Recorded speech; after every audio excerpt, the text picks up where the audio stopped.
we get the inputs from the PSA. Attorney Ambatali. Yes, good afternoon, Mr. Chair. Good afternoon to everyone. I would like to read our draft support, a letter of support to this piece of legislation. We hope that this bills will pass and pass into law, Mr. Chair. The Philippine Statistics Authority would like to express its sincere appreciation to the initiatives taken to pass bills of national significance.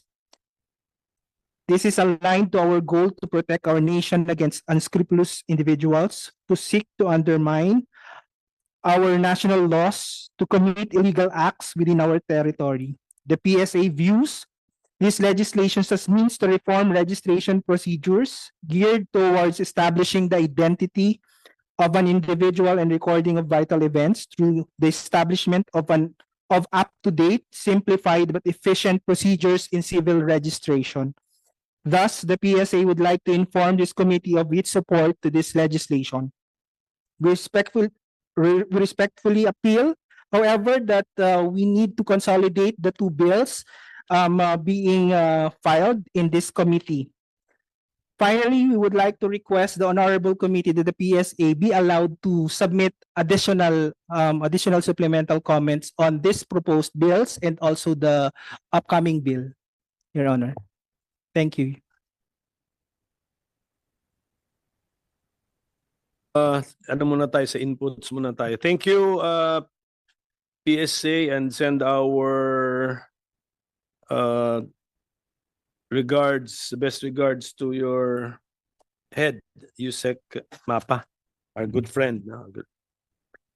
Okay, so the LG, Mr. Lagmay, yes. Do you have any comments on the bills? Sir, magandang hapon po sa ating lahat, sir. For the DILG, we fully support the legislations towards the Philippine Civil Register and Vital Statistics to ensure the timely submission of vital events. And for us, sir, we will just submit, sir, the official position paper by the DILG regarding the bill, sir. Considering the fact that meron naman po pa tayong barating panibago, sir, na to be filed by Senator Gatchalian, sir. Official on this, sir. There are a lot of those being concerned, sir, na pwede po namin makapagbigay po si DILG, and we'd like it to officially to be signed by our legal and legislative license office to be signed by our secretary itself, sir. Yeah, for my PSA and DILG, for my education, what are the vital life events that should be recorded in the civil register?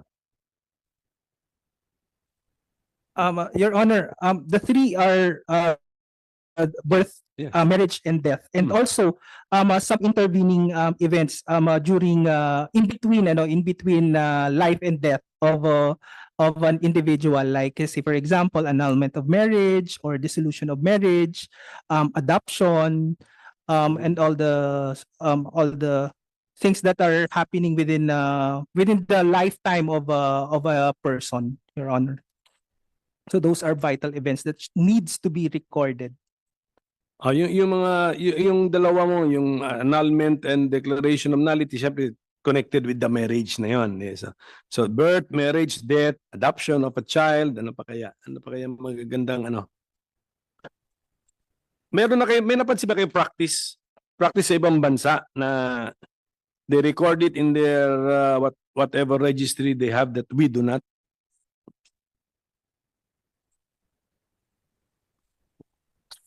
Your Honor, in fact, the Philippine setup is basically an advanced setup in most of the jurisdictions, especially within the developing countries. No, so some of the developing countries are actually copying the structure of the Philippine setting. The thing that is now needs to be incorporated is that the issuance of a unique identifier, which is we already have because of the national ID. No. Yes. So in the future, what we need to see is that from the time an individual is born, he or she needs to have a unique identifier, which is the national ID, which is linked to that individual's parents. So I think that's a thing that needs to be incorporated here in the bills. The integration of the civil registration databases into the national ID system, so that any changes in the status of an individual can be easily tracked or easily determined later on, whether it's needed in a social protection program, it's needed in availing education and some other benefits provided by the state, Your Honor. So thank you. Thank you. So, okay, DepEd, may we get your inputs? I was hoping that it would be the secretary who would be here. Akala ko he will use this as the excuse to visit us, have merienda with us. Okay, Mr. Pontanilla. Yes. Good afternoon, Mr. Chair. DepEd po fully supports these bills and we will submit na lang po our position paper for this, Mr. Chair. Yan, kasali sila. Ilan ba? Gano'n ba kalaki yun? Ano section yun? Patingin. Malaki pala itong Interagency Cooperation Committee, no? No, we are referring to the version of Senator Estrada. Okay, sige. Ano yung function nila? Okay, can we now hear from the DFA, Mr. Morales or the soon-to-be lawyer na ito, si Attorney Bernardo? Dapat Panyero na tawag natin dito, Andres, sa kanya. Ano, Mr. Morales, sino? Si Panyero ba? Panyero na po. Sige. Good afternoon, Mr. Chair and colleagues. Thank you for this invitation, and we are here to articulate the DFA's support to strengthen this initiative to strengthen the Philippine Civil Registration and Vital Statistics System. However, we would like to be given the opportunity to submit our position paper, as we have yet to finish consolidating and requesting inputs and comments from our Philippine Foreign Service posts in order for them to provide us with at least their views, especially as regards how these legislations would be received or be interpreted by their host countries, Mr. Chair. Sige, pero ganito gawin natin. Even though, let us say, you will just request for time to submit position paper, but for those of you who have gone over the bills, if you have observations or ano, kahit hindi yun ang official position ng agency nyo, I will treat them as personal inputs. Ganun lang, okay? Para kasi kami na-forewarn din kami as to the observations ng ating mga resource persons. Okay, so DFA will submit. Yes, Mr. Chair. But can we hear from the lawyer? Yan. Panyero, what have you noticed anything worth sharing from the two bills? Kahit ano, feel free. Feel free to tell us. Sir, we would just appreciate having more details and inclusion for the Foreign Service post in the other chapters, sir, regarding the procedures, sir, in registering the vital events, sir, for abroad. Maybe there are... foreign birth of a Filipino, pinag-usapan natin. Yes, sir. Okay, sige. Saan ba siya? Saan ba siya? Dito. So your suggestion is more details as Sir, to how on the procedure? Mr. Chair, maybe there are other considerations for registering in foreign service posts regarding the length of time to be given for the registration. Bakit? What is current practice? Sir, the current practice is for before it becomes a delayed registration, a period of 1 year is given for registering the vital events, sir. Here, sir, it's only 30 days, sir. So we would appreciate. Let me acknowledge now the presence of Senator Bongo.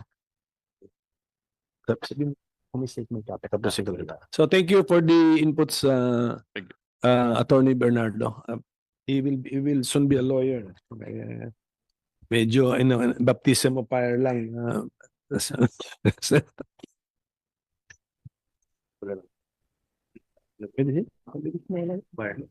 Oh, so even ang son daw ni lalaki lang. The son of Senator Bongo, the new lawyer din, kabatch mo. Panyero. Congratulations po. Okay, congratulations, Senator. You have an opening statement to make? Yeah. Okay, so the chair recognizes Senator Bongo for his opening statement. Gandang hapon po sa inyo lahat, my dear colleagues and all the resource persons present today. Salamat, Senator Coco Pimentel, for hearing these bills. No, Mr. Chair, the 1998 Philippine Constitution upholds the inherent dignity and rights of every Filipino, mandating the state to respect human rights and provide special protection and assistance to children, including ensuring access to basic services. Napakahalaga po ng ating obligasyon at tiyakin ang karapatan ng bawat Pilipino, lalo-lalo na po yung mga bata, na maibigay ang kanilang mga pangunahing pangangailangan. In line with these constitutional values, Act number 3753, also known as the Law on Registry of Civil Status, was enacted and served as the cornerstone of civil registration rules, procedures, and activities in the country for nearly a century. Over time, additional laws have been introduced to complement and enhance its provisions. However, despite the constitutional mandate and the existence of laws supporting civil registration, according to the Philippine Statistics Authority, approximately 3.7 million Filipinos remain unregistered at birth. Isa po itong nakakabahalang bilang, lalo na't karamihan sa mga hindi rehistrado ay kabilang po sa mga mahirap at vulnerable na sector, katulad ng ating mga indigenous peoples at mga batang naninirahan sa mga malalayong lugar. Hindi lang po dito sa registration ang nagiging problema natin, lalo-lalo na po sa malalayong lugar, including medical, yung access sa gobyerno, sobrang layo nila sa urbanized area. Kaya nga po ako sa kakaikot ko sa buong Pilipinas, maraming mga buntis doon ng mga netibo, nanganganak na lang sa dahil napakalayo po ng hospital. They have to travel 3 hours away yung hospital. Kaya meron tayong isinusulong ngayon itong mga super health centers na may access na sila. Diyan na sila magpakonsulta dahil lahat ng Pilipino po ay membro naman po ng PhilHealth. Pero kahit na membro tayo ng PhilHealth, less than 10% pa rin po ang nakakarehistro sa konsulta program. Bakit? Hindi nila alam kung saan sila magparehistro. Yung access po sa gobyerno. Sinasabi ko lang po ito dahil bilang chairman ng Committee on Health, yun po napapansin ko, kulang talaga yung access natin sa gobyerno, lalo-lalo na po sa malalayong lugar, lalo-lalo na po sa mga indigenous people na wala talagang access sa gobyerno. Sobrang layo talaga. Laki ng Pilipinas. More than 7,000 islands tayo. Tingnan mo dyan, yung ibang island nasa taas ka, aeroplano, makikita mo na paano sila makakarehistro. Ang layo ng munisipyo. Hindi lang po sa birth, no, sa lahat ng bagay. So wala yung ilapit natin ang serbisyo ng gobyerno sa ating mga kababayan. Tayo po ang dapat lumapit sa kanila. Balikan ko lang po ang rehistro. Ang kawalan ng rehistro ay hindi lamang kawalan ng pangalan sa papel. Ito rin ay kawalan ng pagkakakilanlan at karapatang access sa mga serbisyo ng gobyerno tulad ng edukasyon, kalusugan at iba pang benepisyo. It is a systemic issue that deprives millions of Filipinos of their basic and fundamental rights. Kaya naman nararapat lang na bigyan natin ito ng masusing pansin at solusyon. Mr. Chair, the bill before us aims to update the nearly century-old civil registration law and replace it with a modern, relevant, and responsive framework that addresses the evolving needs and realities of the country and aligns with internal best practices. This proposed measure introduces key reforms to ensure the accuracy, reliability, and integrity of civil registration records. I also plan to file a bill that would waive the collection of civil registration fees for indigent persons. In fact, dala-dala ko po itong bill at sana po'y masama rin po ito na matalakay sa committee. Dahil para ma-encourage naman po itong mga hindi nakarehistro na magparehistro. Kung sa datos, it's about 3.7 million ang hindi pa po nakarehistro dahil yung iba namamahalan, yung iba wala pong access. So paano pong makakatulong sana sa kanila, lalong-lalo na yung mga bata, no? Para magkaroon rin po tayo ng accurate na statistics pag nakarehistro rin po sila. Napaka-importante po nito. Sir Chair, let us commit to addressing the systemic gaps in our civil registration and vital statistics system. By doing so, we honor the principles and enshrine in our Constitution and reaffirm our duty to protect the most vulnerable among us, especially our children, mga kapatid nating katutubo at mga nasa liblib na lugar. Ako, witness po ako dyan. Sila po yung mga deprived talaga, yung mga indigenous people sa malalayong lugar. Hindi lang po dito sa rehistro, sa edukasyon, sa lahat ng serbisyo natin. Dapat po ilapit natin sa kanila ang serbisyo ng gobyerno. Tayo po ang lumapit sa kanila. Lalong-lalo na po yung mga mahirap nating kababayan. Salamat po, Mr. Chair, Senator Coco Pimentel, sa pagdinig na ito. Thank you. Na-raise ni Senator Bongo yung yung distance, yung mga, so napansin niyo ba sa bills if the registration can be done remotely, online? Mr. Chair, Yes, Mr. Manhag. in the version of Senator Jinggoy, there was a section on barangay civil registration system. Mm. This will address yung barrier ng registration, which is yung proximity sa mga registration areas. At the same time, manggagaling sa nasaad din kasi sa 7160 natin sa local government code na yung mga barangay secretaries actually are supposed to be assisting in the civil registration process. So parang dito sa bills na to sa Your Honor, mas binigyang diin yung role ng barangay officials in the registration at the barangay level. So although ang magre-register pa rin ay ang ating mga local civil registrars at the municipal areas, pero at the barangay level, dito sa isang section dito, section 27, sinasabi ito yung magiging role ng mga barangay official to ensure na yung mga nangyayaring vital events sa kanilang barangay ay nai-report sa registration centers at the municipal level, Your Honor. Okay.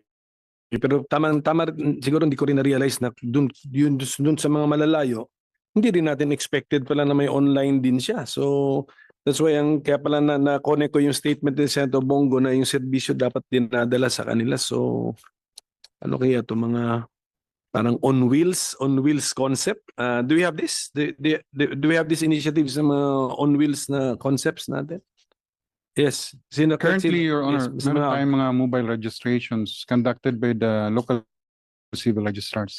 So, it's a practice na addressing yung proximity issue, yung even economic issue ng mga registrants. Pero expected ba yan sa pinakaliblib? Hindi siguro baka doon lang din yan sa naabot ng wheels. Ano sa tingin nyo? Kung More or sakop less? ng munisipyo, Your Honor, tapos masigasig yung ating mga local civil registrars, then they can be reached Pero really, we really need to extend dun sa mga hindi naabot, Your Honor. Yes, naabot tayo sa meron kami si listahan, Okay, inaisa na namin. But yes, Senator Bongo, If I may, Mr. Chair, meron lang pong suggestion ang itong sa plano ko i-file na bill, itong Child Rights Network. Mr. Romeo Dongeto, meron ba kayong suggestion dun sa yung sa i-waive po yung penalties pag sakaling late registration kasi yung iba na di-discourage na po magparehistro pag may babayaran pa sila. Ayaw naman natin mawala ng income yung LGU kasi part yun sa kanilang tax revenues or kanilang expected collection.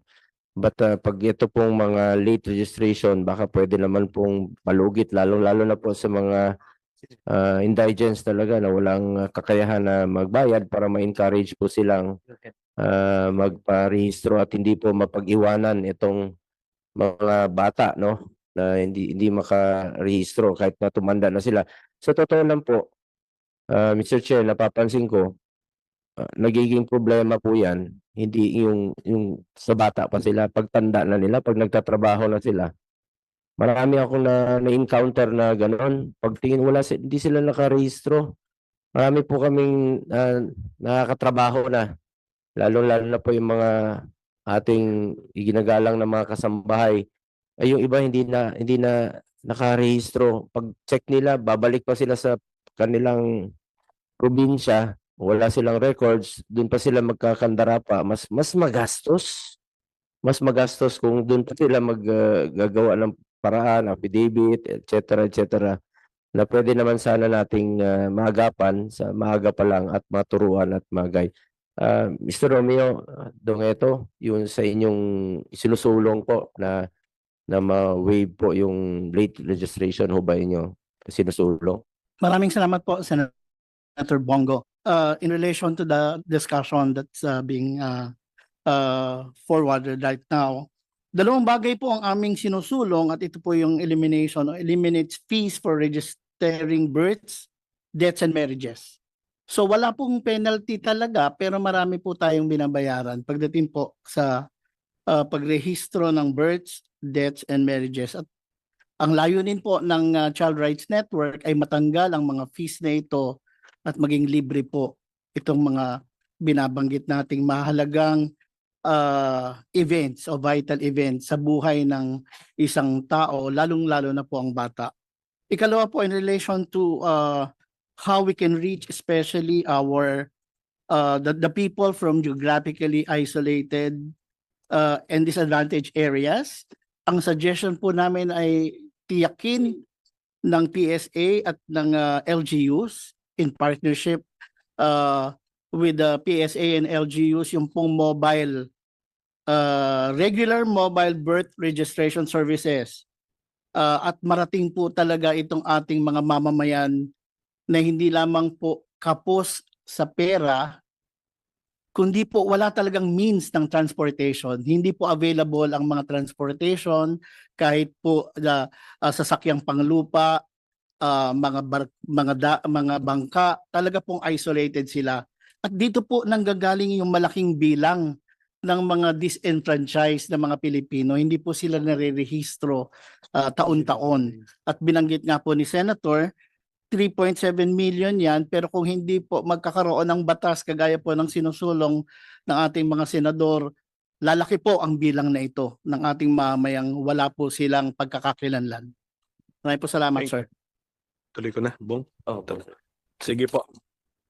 Baka hindi rin nila alam yung mandatory nature of the registration. Baka ganun pa. So, tama. So, we have to really not only reach out sa education but sa actual accessibility. DOH, we have Ms. Rosie Jane Agarfloro, ma'am. Use the mic, ma'am. Yeah. Yes. Good afternoon, Sir Chair, The Department of Health supports the noble intentions of the Senate bills, which seek to promote and maintain an efficient, responsive, inclusive, and accessible civil registration and vital statistics systems. The DOH acknowledges the critical importance of a robust civil registration system as the most reliable source of accurate, complete, and timely vital statistics. These statistics are essential for effective socio-economic planning and informed decision-making. A comprehensive and responsive civil registration system provides valuable insights into key health indicators such as mortality, fertility, disease trends, and prevention. This enables the DOH to monitor progress, identify gaps, and implement targeted interventions to improve health and socio-economic outcomes. Moreover, it ensures that individuals have timely and efficient access to healthcare services, benefits, enhancing overall public well-being, which is in line with the DOH 8-point agenda, specifically action number 1, bawat Pilipino ramdam ang kalusugan. In view of the foregoing, the DOH iterates its support towards this bill, and we will submit our official position paper when with the specific recommendation upon the signing of the Secretary of Health. Ma'am, thank you. Next, we have in our listing, the Commission on Population and Development, Ms. Jessie Lugto. Yes. Go ahead, ma'am. Good afternoon, Mr. Chair, and good afternoon, colleagues. The Commission on Population and Development fully supports the passage of the bills, which shall mandate for a comprehensive and responsible CRVS system. As the lead agency in the crafting of policies to address population issues and the monitoring of its implementation, we fully support as it will mandate the timely release of vital statistics, especially assuring the completeness of civil registration in our country. And specifically, we support the digitalization of the CRVS system from subnational to national levels, with specific note of support to establishing a barangay civil registration system.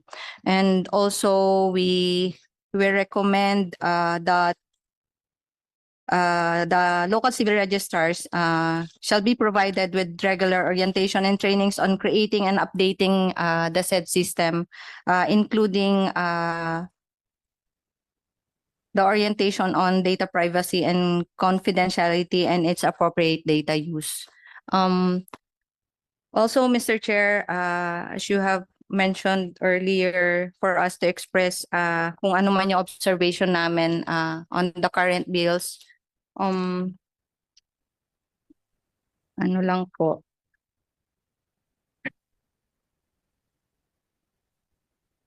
Under section on the registration of applicants for marriage license po.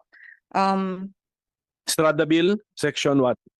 Strada Bill section 52 po. 52? And section 21 po of 21 Senator free? Risa. Oh. We just want to include po for all applications for marriage license shall be governed by pertinent provisions of EO number 209, also known as the Family Code of the Philippines. We want to include for it also to be governed by PD 79 series of 1976, which is a decree that requires applicants for marriage license to secure instructions on family planning and responsible parenthood. Hindi na ba in-observe ngayon yan? In-observe naman po, but In-observe. we just want to Yes. reiterate further that the provision on of giving licenses shall be governed Correct. not only by family code but also by PD 965, Your Honor. Which is current practice? Currently being practiced na. Yes, currently being practiced. Yes din. po. Thank you. Thank you po. Thank you for We that. will be submitting po our yes. official position paper as soon as we receive the third version, as you mentioned po.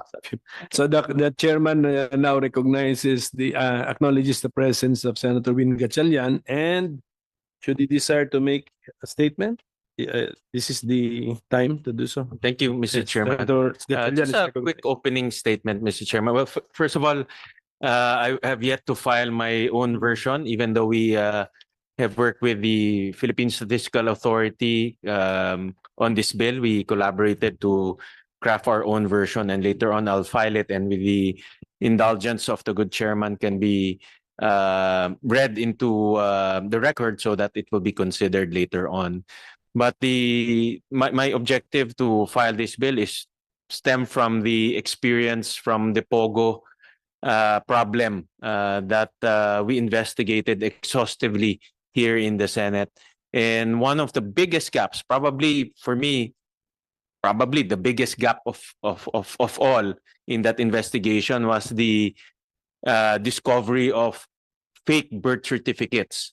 And in just one municipality in Mindanao, Davao del Sur, if I'm not mistaken, they've detected or they've issued 1,500 late birth certificates in just one municipality alone, in which I think they detected almost 50 of them are spurious or irregular. So this is only one municipality, Mr. Chairman. We're talking about many LGUs that can issue late birth certificates, Mr. Chairman. So we need to identify the gaps in our process, making sure that those gaps are plugged, and at the same time, responses are fast. Until now, if I'm not mistaken, correct me if I'm wrong, PSA, the birth certificate of Go Hopping is still valid, correct? It's not yet canceled. Tama ba? It's undergoing legal process. Yeah, but when we discovered this irregular birth certificate, that was I think around April, no, of last year, no. So we're talking about almost 10 months already since last year, and it's very obvious that her birth certificate is filled with fake information given by her alleged father, who is also carrying fake birth certificate. So in other words, it takes time for one. We all know it's birth certificate. We all know that it's fake birth certificate, but it takes time to cancel it. No? So kung magpipiloso po siya, pwede pa siyang tumakbo bilang mayor gamit yung fake birth certificate niya, tama? I mean, kung magpipilosopahin niya, pwede siyang tumakbo pa gamit yung birth certificate na yan. Even tayo, alam natin, fake. No? So, one of the objectives of this bill, Mr. President, Mr. Chairman, is to be responsive. If we have robust evidence that the birth certificate is already fake, we should do it if we can cancel it administratively and as quick as possible, so that they will not use that fake birth certificate to do other criminal activities. For example, buy property, set up businesses, run for public office. So, Mr. Chairman, this is the reason why we filed this bill. And in the proposal, well, I haven't filed my bill, but in the proposal that we'll be making, there's also a provision there that PSA be given power to already investigate and cancel those obviously fake birth certificates immediately, so that those fake birth certificates will not be used for other criminal activities. So maraming salamat, Mr. Chairman. Thank you for that opening statement, Senator Gatchalian. Mr. Manaog, you want to react? Yeah. Mr. Chair, yes, that's why PSA is very supportive of these bills, as some of the sections there created or seeks to create a committee on cancellation of fraudulent birth certificate. So kaya we were happy na nailagay na siya dito, at least kung may mechanism na tayo to summarily cancel yung mga we found out to be fraudulent document, Your Honor, Mr. Chair. With that manifestation, can I ask the DFA, especially Attorney Bernardo, can I give you an assignment? Kasi the Philippines is state party to all of these treaties and conventions and protocols to reduce statelessness. Bantayan natin ito because maybe baka in our desire for efficiency, we might also be creating instances where we leave a person stateless. Pakibantay lang natin ditong kasi meron na itong Mr. Manaog, kung wala itong Section 86 na Special Committee on Cancellation of Fraudulent Birth Certificates, kung wala pa yan kasi bill pa lang yan, you really need to go to court. It must be a court which will now invalidate. Yes, Your Honor, through the OSG Yes, yun the na nga. OSG files the case and then the court decides on it before we. What's the action? Ang action niya is cancellation of birth certificate. Ganun? Is that the name of the action? Panyero. Yes, Your Honor. This is under Rule 108 of the Rules of Court. So, the rule says that it can be summary proceeding, but even if it's summary proceeding, we still need, yes, Court pa rin. we still need to undergo a lot of legal process such as publication, which will take so much of our resources. And in fact, in the last case that we have filed, we already spent around 300,000 pesos in publication pa lang po, and we are looking at 1,465. Isang case pa lang po yun. So it will drain so much of our budget kapag So kaya nga, but ito talaga, itong Section 86 sa Estrada version, Special Committee on Cancellation of Fraudulent Birth Certificates. Pero bagong procedure talaga ito. So, okay. So this will really change the landscape. Kaya nga, that's why I'm asking our new Panyero if you can help us with your assignment. Mag-oath pa lang. And for the information of Senator Gatchalian, so Mr. Bernardo, what's the first name of Mr. Bernardo? Hindi ko mabasa. Adalbert? It's Aaron po, sir. Aaron, Sir.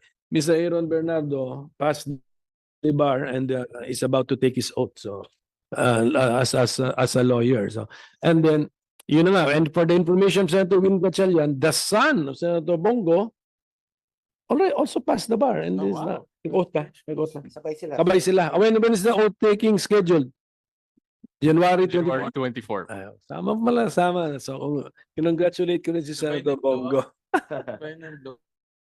Okay, so we'll now proceed. So,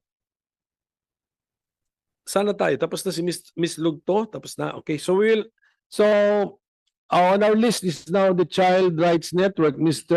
Romeo Dongueto. I think you have a presentation daw, a video presentation. Yes, sir. But before that, sir, sige. I just want to mention that we have submitted our position paper. So yung aming pong discussions and positions ay nandun na po, included na.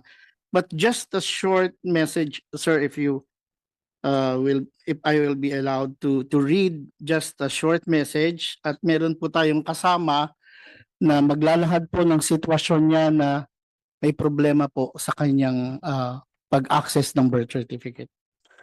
Mainit na pagbati po mula sa Philippine Legislators Committee on Population and Development at Child Rights Network. Buong puso po kami nagpapasalamat sa committee ito na nagbigay ng puwang upang mapag-usapan ang isang napakahalagang panukalang batas na siyang makapagbibigay katuparan sa pangarap ng halos 4 na milyong Pilipino na wala pang birth certificate. Alam po natin ang kahalagahan ng isang importanteng dokumentong ito. Bagamat libre ang edukasyon, hindi po makakagraduate kung walang birth certificate. Ito po ang unang-unang birth certificate na dokumento para sa pagkakakilanlan ng isang tao. Kailangan din ito upang makatanggap ng benepisyo sa ating pamahalaan, makahanap ng trabaho dito man sa ating bansa o sa labas ng bansa. At yung pong binabanggit niyo, Senator, kailangan ng birth certificate para sa national ID. Kung inyong pahihintulutan, may video po kaming hinanda, at pagkatapos niyan, isang kasamahan na maglalahad. Maikli lamang po ng kanyang sitwasyon sa paghanap o pag-access ng birth certificate. Thank you, sir. So let's proceed with the video. And then mamaya, tapos followed by the testimony. Ito, real life experience. Sige, go ahead, video.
ito pong ating magte-testimony, iba naman ano? Is the same? Hindi, is it this, Romeo, is it iba naman? Sige, before I proceed with the testimony, tanong ko muna, di ba may remedy naman available under present law for that mother or the parents of that child na walang birth certificate? Yes, Your Honor. Correct. And what is it? What is We the have remedy? the delayed registration procedure as of now. Late registration registration procedure. procedure. Kaya, so anong feeling ninyo? How come, number one, she may not be aware that there is a remedy or something discourages her, disincentivizes her The- from availing? Ano? The supporting documents may be some of the issues that hindering the What are the supporting documents?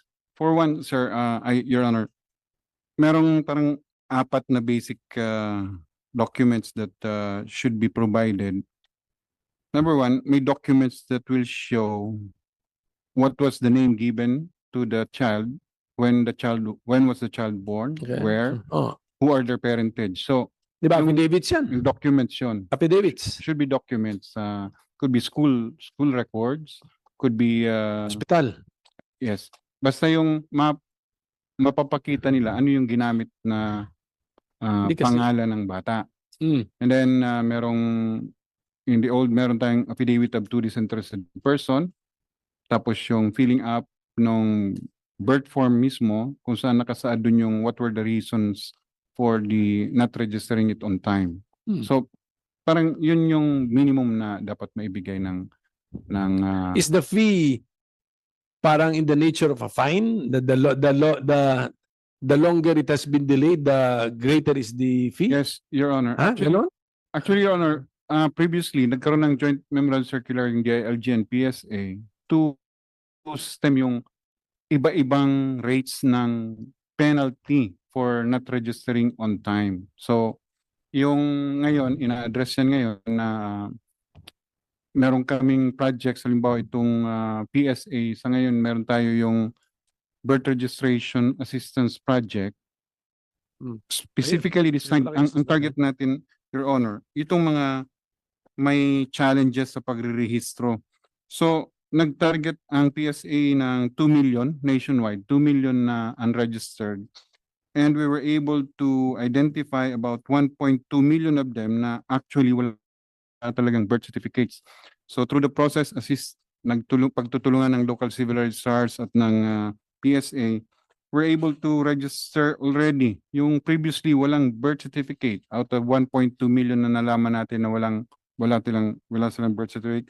We're able to register already about 440 million of them.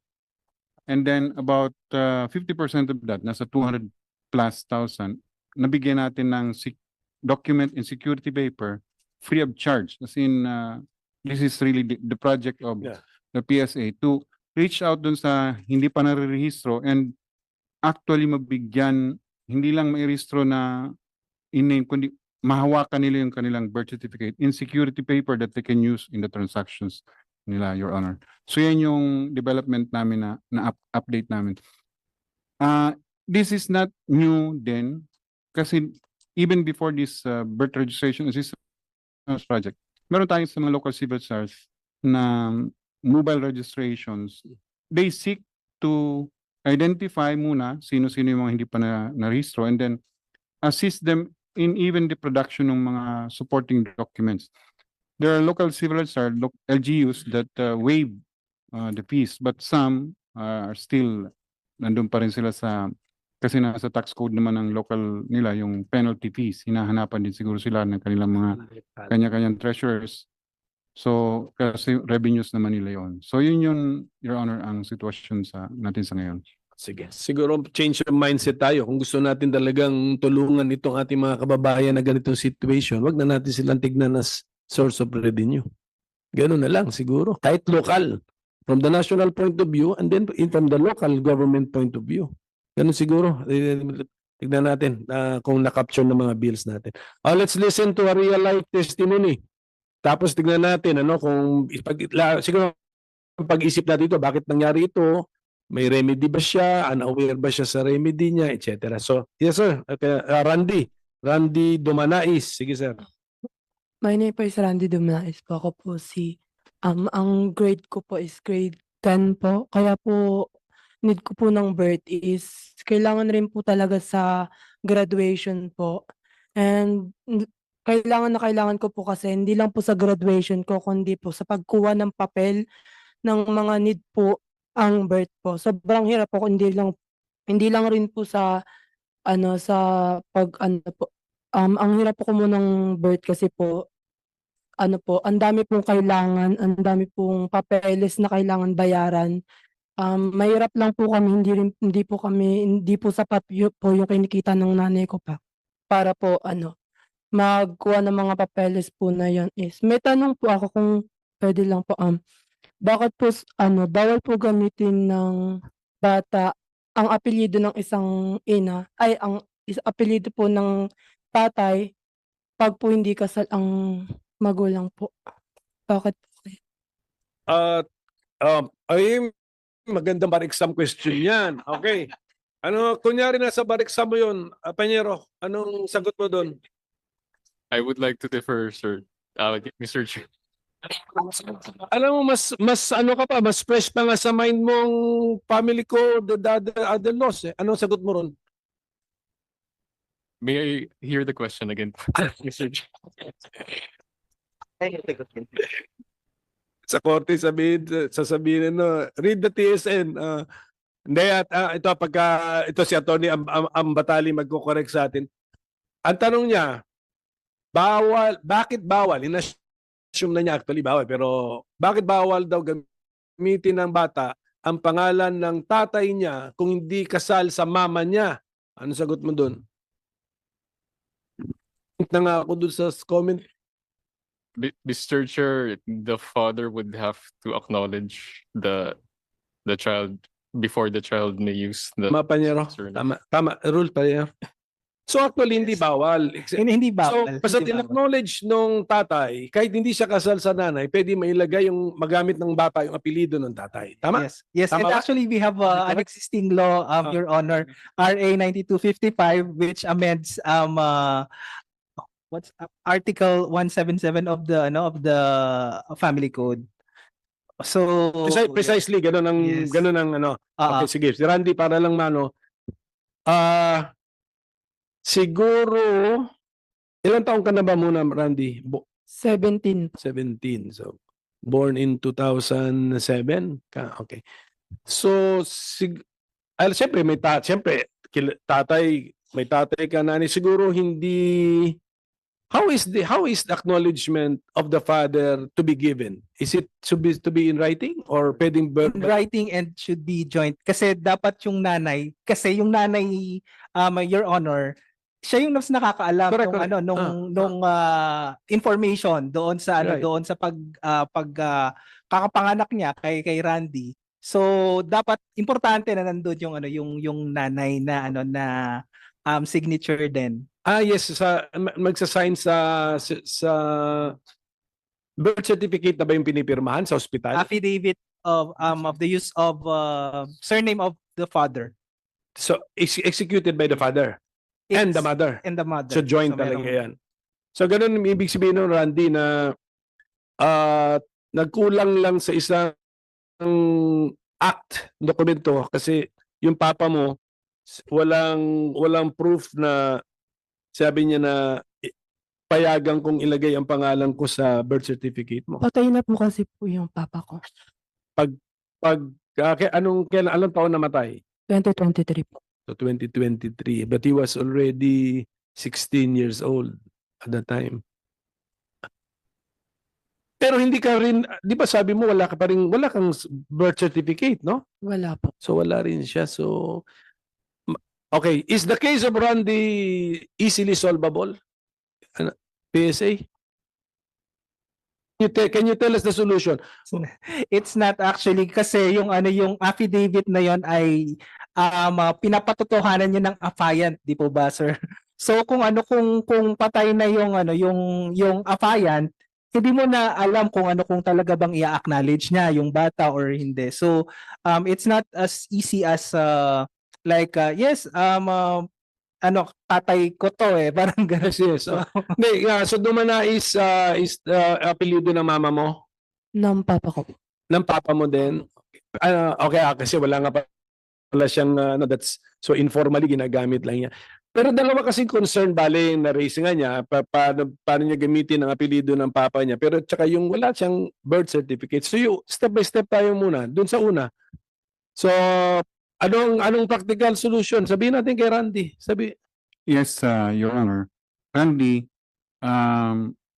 pwede kang mairehistro kung saang munisipyo ka pinanganak, dun ka dapat mairehistro, or kung sa ibang lugar ka na nakatira, dapat tulungan ka nung lugar na tinitirhan mo, yung civil registrar doon, siya ang mag-facilitate na marehistro ka dun sa lugar kung saan ka nirehistro.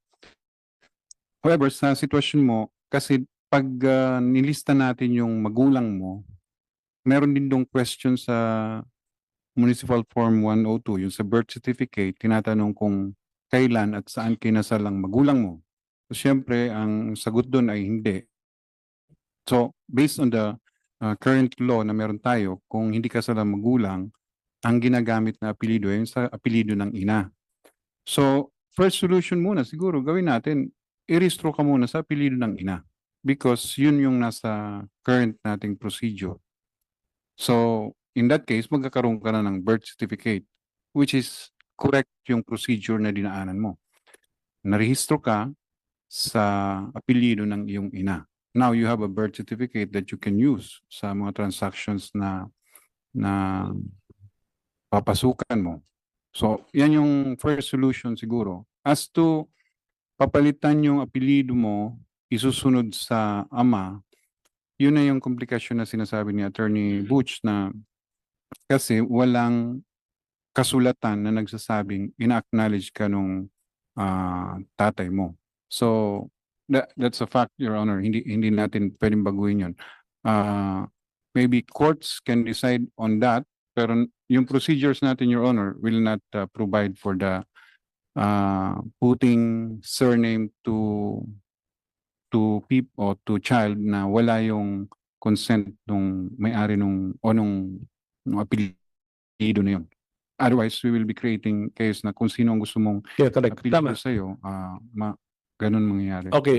Ang importante kasi parang labas sa system si Randy. So, papasok muna natin. So, buhay pa mama mo, Randy? So, pwede mo may tanong sa kanya, saan ka pinanganak? Kailangan ba kung saan siya pinanganak, kung saan siya nakatirang ngayon? Meron tayong out-of-town late registration, so pwede naman kung saan siya nakatira. So, okay, saan kayo nakatira ngayon? Sa General Trias, Cavite. So, pwede niyang malapitan ang civil registrar ng General Trias, Cavite? Yes, Your Honor.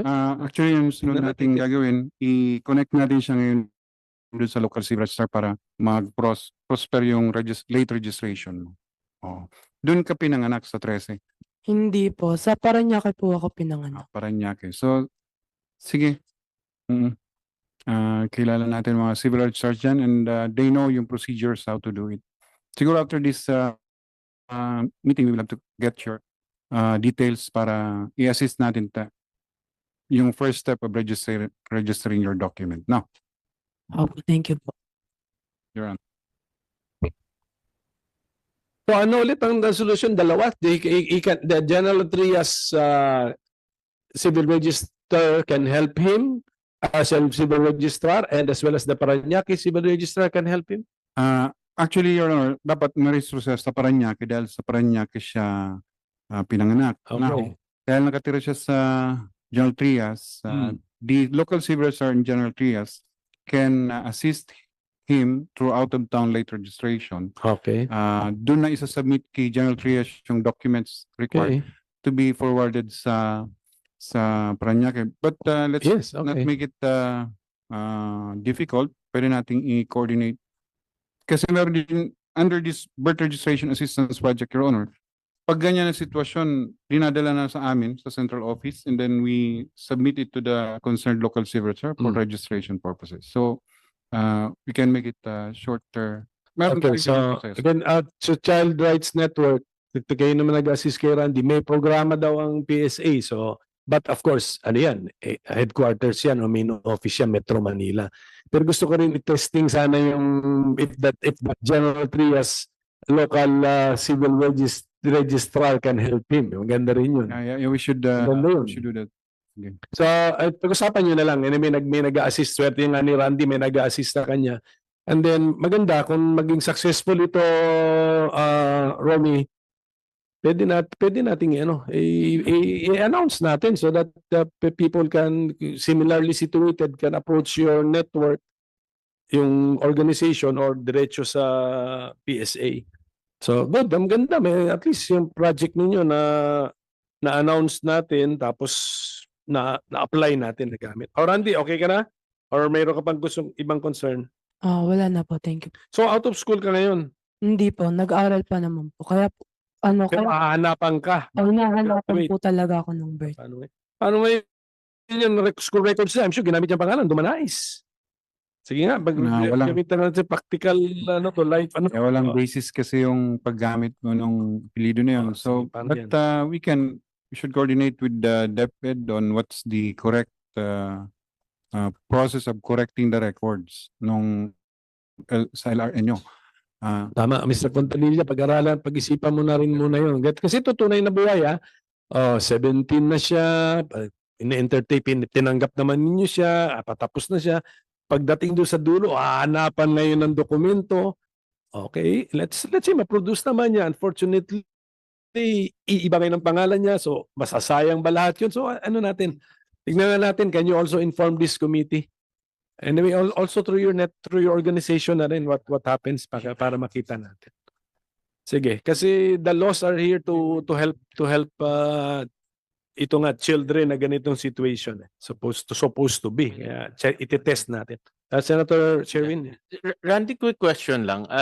Sa pagkaalam mo, anong naging problema? Bakit hindi ka makakuha ng birth certificate? Ano po, kasi po yung mama ko po is wala rin po talaga siyang pinag-aralan. Galing po siya ng probinsya, bumaba po siya dito sa Maynila na wala po talagang alam. Pero sinubukan niya bang kumuha?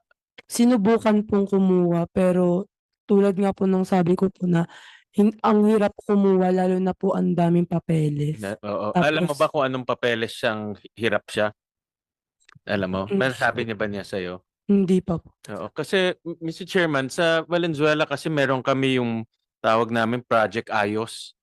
No, it's an LGU-led initiative because in Valenzuela we have a lot of factories No, and we have a lot of workers coming from different parts of the country na ganyan ang case, no, from malalayo talaga na walang birth certificate, doon bumaba na nagtrabaho sa Valenzuela, nagkaroon ng anak, pero walang birth certificate yung magulang at yung mga anak. No, so and we found out na ang hirap, yung mga dokumento mahirap kunin, no. For example, ito tinitingnan ko ngayon yung mga requirements. For example, tama ba kailangan ng medical certificate? No, kailangan ng affidavit of two disinterested persons. Yung gagawa lang ng affidavit, obviously kung no read no write, hindi niya magagawa 'yon. Affidavit of traditional hilot, kung hilot siya. 'Di ba? Kung galing ka ng probinsya, hindi mo na makukuha 'yon dahil yung galing ka nga probinsya So, ginawa ng LGU Valenzuela, they assigned 1 or 2 persons with legal background to help in the processing of the gathering of the papers and processing of the papers. Ngayon, ang tanong ko sa PSA, meron ba tayong ganun na proactive approach? Dahil in the case of Randy, tumigil na sila dahil mahirap no? In civil registrar naman, tanggap lang ng tanggap, ministerial lang. Pero do we have any proactive approach at the regional level or at the provincial level para matulungan ng mga cases ni katulad ng case ni Randy? Senator Win, Mr. Chair, yung under nung birth registration assistance project, actually, yung identification first ng mga unregistered ay katulong natin doon ng local civil registrars. Sila yung magsasabi na these are itong mga tao ang hindi pa narehistro. On the requirements, yung relaxation of the requirements are also mandated din ng NCRG, in our case si Yusek Mapa, to accept, pero meron siyang yung kanyang on his initiative to relax yung some of the requirements that are difficult to comply. So ginagawa yan ngayon na Your Honor. Mga requirements na yun? na rinelax.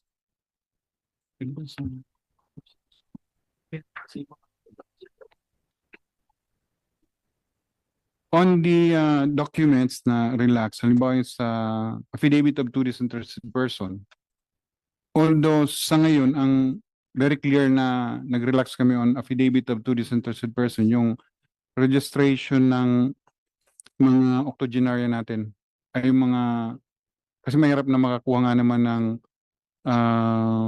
nakakaalam ng facts of your birth kung ang edad mo sa ngayon ay, ang edad ay nasa 80 na. Pero yun yung example ng merong leeway yung NCRG, yung Civil Register General, to relax on the requirements during late registration. Especially kung napasok ka dito sa project na to or you're among the beneficiaries nitong birth registration assistance project na ginagawa ng office. Issues lang, no? Two things. Number one, ang suggestion ko sa PSA to come up with a proactive approach. Hindi lang ministerial na tatanggap ng application, to really come up with a program at the local level, at the LGU level, to help, katulad ni Randy na, kasi mahirap talaga kumuha ng dokumento eh. No? If you have kalanggang probinsya, no read, no write, mahirap talaga to come up with the program. So that yung mga cases ni Randy, matulungan ka agad. I'm sure pinagbigyan nilang to ng DepEd, tama ba, Mr. Jonathan? Na ngayon na mag-graduate kaya hinihingi yung birth certificate. But when he enrolled, rinelax rin yung paghingi ng birth certificate eh. Kasi kailangan sa enrollment yung birth certificate eh. Tama? Kailangan.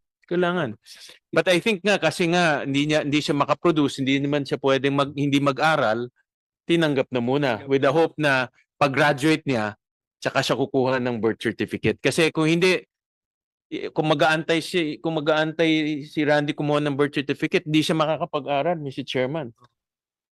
Magiging no read, no write rin siya. No, so that's another complication. The other one, Mr. Manawag, in the relaxation, may pros and cons rin yan. Pag rinelax mo, baka abusuhin na naman ngayon tayo ng mga katulad ni Guo Huaping, di ba? So, dapat binabalanse rin natin yung pag-relax. So, how do you balance ngayon itong pag-relax and also baka abusuhin ngayon ng mga kawatan? Yes, Your Honor. Yung hindi, it's not incumbent upon the local civil register yung pag-appreciate ng submission ng documents by vetting na part na dinadala dito sa aming office.